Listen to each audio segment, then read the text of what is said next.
How does the nation begin to recover from this? A region so battered, this a still unfolding disaster in every sense of the word. After a wall of water swept through Valencia. In the town of Paiporta, 3 of the town's 4 bridges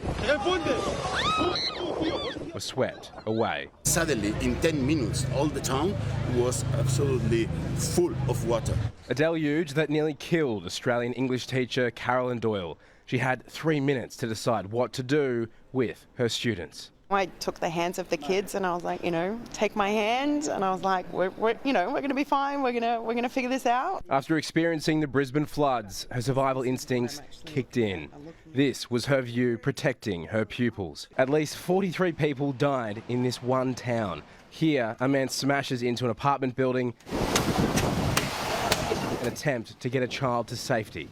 Now, an exodus of flood refugees is in search of shelter and the basics. I'm afraid because I'm alive, but I don't have food.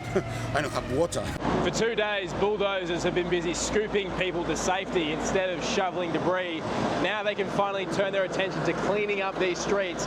Much needed help will finally arrive.